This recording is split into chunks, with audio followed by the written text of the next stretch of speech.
Ottenbush here. No sweat brain fitness. And what we're learning every day, every weekday, 3 under 5, 3 tips under 5 minutes, is how to keep our brain fit, get our brain fit.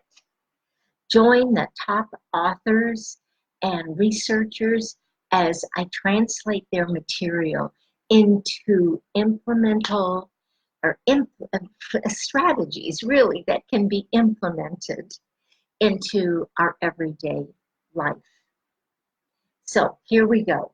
With any fitness, we need to warm up first, whether it's at the gym or any kind of exercise you do.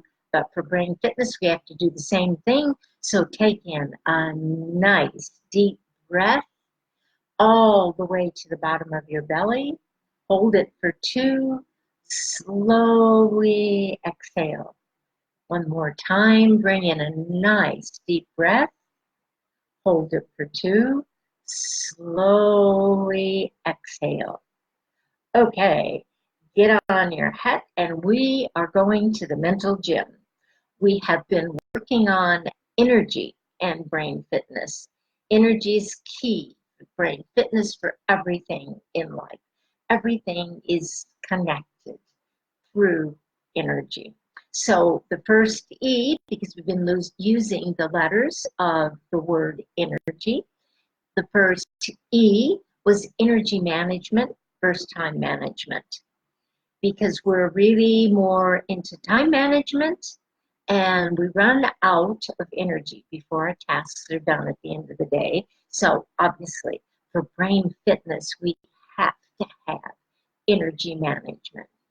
The next letter was N, and we have to understand negativity and positivity as it relates to brain fitness.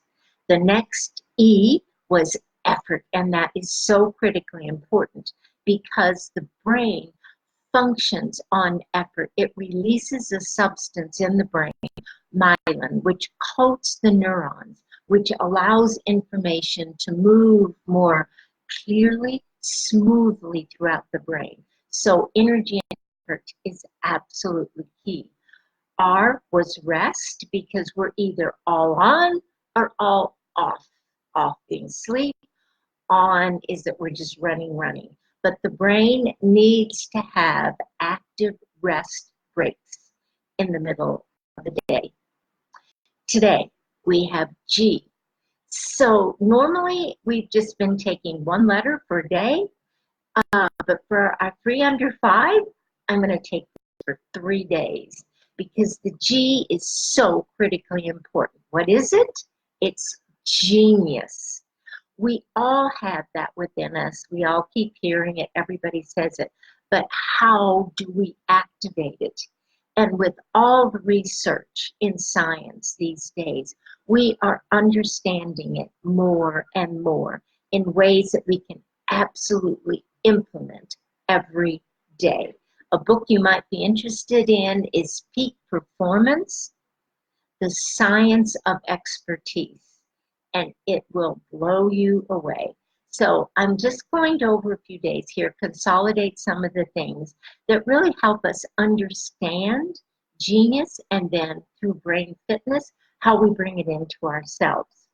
But just a little story, as they've been really researching Mozart, they didn't know for sure if he had perfect pitch when he was born.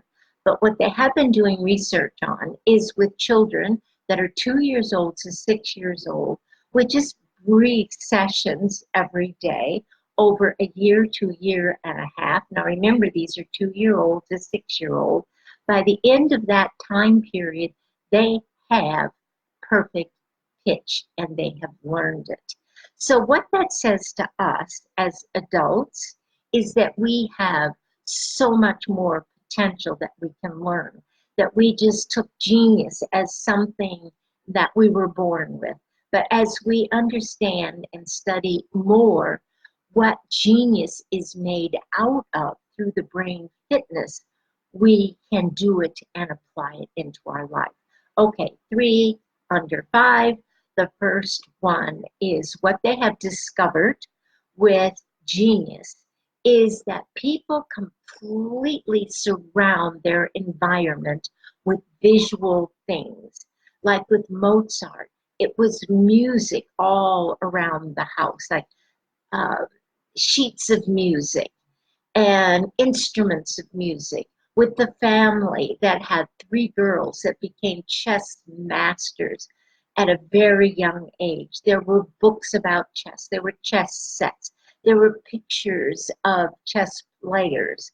So it's creating an environment that enriches our brain for brain fitness. So tip number one for today is the visual, what we see, what we surround ourselves with in the visual. Number two is what do we hear? With Mozart, it was music all the time. His father was a musician, and he was frustrated because he was never at the level he wanted to be. So he wanted his son to be that. And it was fun and it was joyful.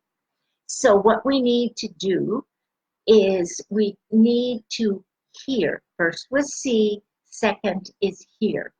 And we bring that into our life. A lot of us are listening to podcasts or to books, or it can be music that stimulates our fitness. Three is feel. How does the environment feel around us? And it can be colors, it can be things that make us feel alive, that makes the brain feel its energy. A problem today is everything is in our box called the computer. At the end of the day, we shut it down. We have to let all that jump out of the computer and bring it into our environment. And what scientists are discovering is that is what begins to stimulate the genius part of us. So that was the first part of genius. Try it, see it, hear it, feel it, and you will begin to find brain fitness that you had not dreamed of before in the form of genius. So see you tomorrow. Thanks a lot. There's more information right below this video. If you are interested in your own personal mental gym, let me know. All the information is there.